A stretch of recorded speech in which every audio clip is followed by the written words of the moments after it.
demo almost daily for 10 months takes a tremendous toll on the body. I think the biggest physiological impact that pilots feel when they're flying is the G-forces that they experience. In the demo, the pilots routinely experience 7, 7.5, and sometimes 8 Gs, so they're feeling 8 times their body weight. It's pressing them down into the seat. When you're under a lot of G, the blood tries to pool in the lower extremities and the abdomen, and the heart is unable to pump blood into the head and neck. There's a lot of different effects, but if you could just picture, throwing a refrigerator on your lap and sitting there in the chair, that's the kind of weight that you feel. When you're going around those corners, it's 7 times your body weight. You can't hardly, you can turn your head, but it's very, very difficult. Difficult to say the least. 7 Gs is nearly twice what the average person could tolerate before blacking out. Pilots also feel the opposite G-force, called negative Gs, which occurs when flying upside down or in a dive.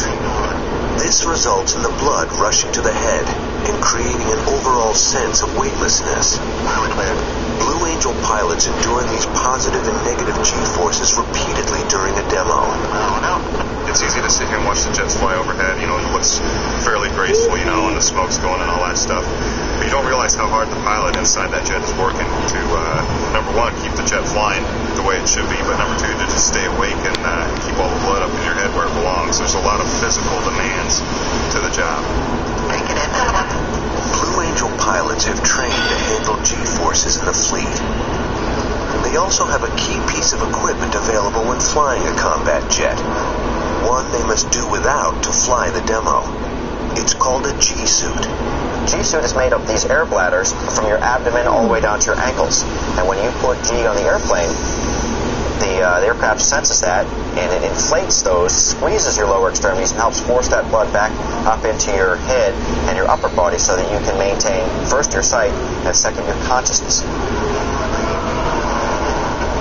By having those bladders on your leg, though, inflating and deflating, it just moves your hand around enough that you can't fly this kind of formation with this bladder underneath your wrist going up and down.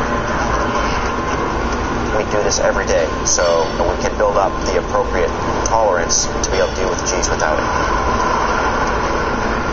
The transition to not wearing a G-suit, I think, is eye-opening for a lot of pilots.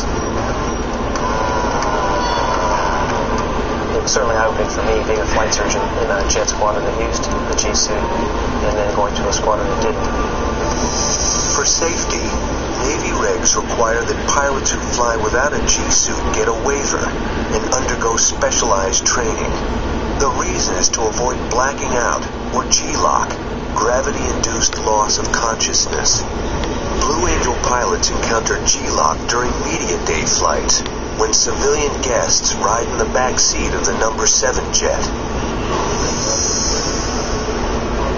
After a few high G twists and turns, thrill seekers typically struggle with the lack of oxygen reaching the brain. Within moments, they'll lose consciousness. For these wannabe pilots, blacking out is almost expected.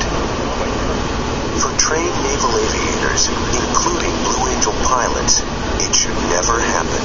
A G-lock poses the single greatest threat to a pilot flying in our demo, because ultimately it results in incapacitation and maybe even a crash. What we do is go to the centrifuge for what's called GTIP, the G-Tolerance Improvement Program. The centrifuge is located at the Naval Air Station in Lemoore, California. Blue Angel pilots must go there for 2 days of training every year to get certified to fly without a G-suit. But the training is required of all naval aviators. This fleet pilot is learning the proper method for breathing in high G situations. It's called the HIG technique. What the pilots will actually do is they will say the word hook, and on the K, they will close off their airway, their glottis, and they will bear down, and they will do that every 3 seconds. By bearing down, the pilot increases the chest pressure and keeps the blood flowing upward from the heart to the head and brain. The training also involves flying a simulated mission where the pilot must lock onto a bogey and track it through some heavy G-inducing maneuvers. I didn't put the quickly there. I didn't either. Now, armed with a mission, the pilot's ready for the ultimate simulation.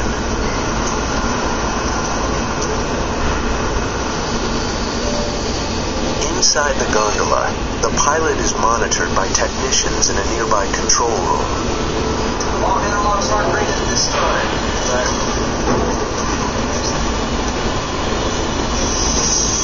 When the centrifuge starts spinning, the G-forces start mounting on the pilot's body. He now has to track and lock onto the Bandit, experiencing as much as 8 Gs, all while also performing the hit technique to avoid blacking out.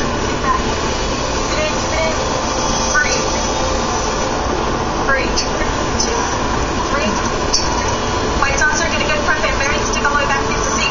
Keep it in, bury that stick back. 3, 2. Get him in the middle, sir.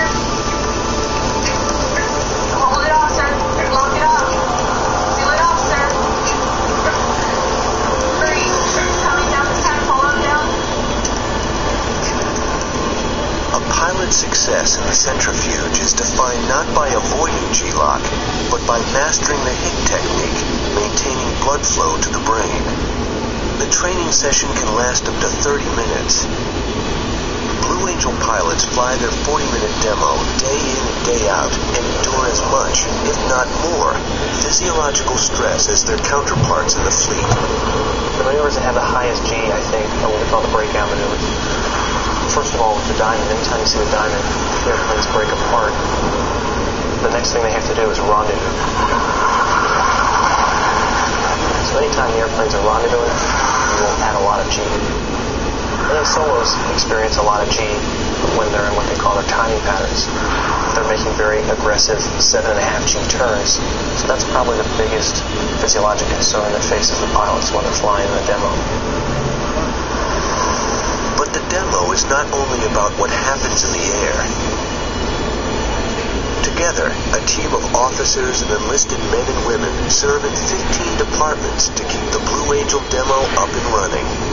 A lot of hard work that people don't see behind the scenes. Richard Keene was a Blue Angels crew chief in the late 60s.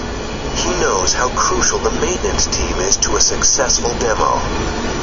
The entire history of the Blue Angels, they have never canceled a show due to maintenance.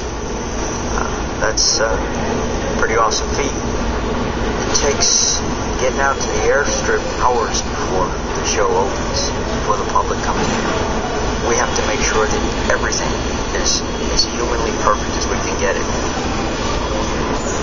You think NASCAR is cool. These guys, they'll do a job that takes hours in the fleet, and these guys are on top of it. Quality assurance is impeccable. Everybody here who does their job is impeccable. And they do it with class, style, and an attitude that is just what we need here at the Blue Angels.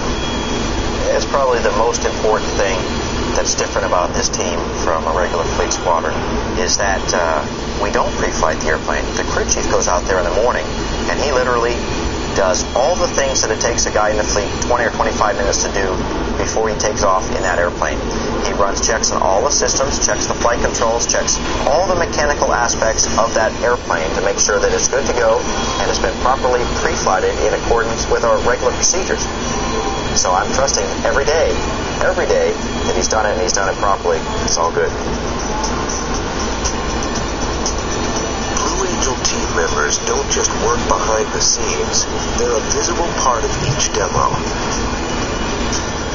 Well-trained and highly coordinated, their pre-flight groundwork is a prelude to the precision aerial maneuvers to come.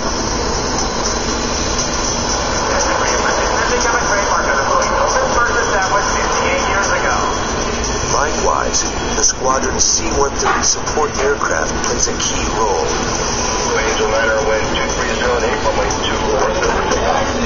This combination flying toolbox and transport plane has carried Blue Angel team members and equipment to air show sites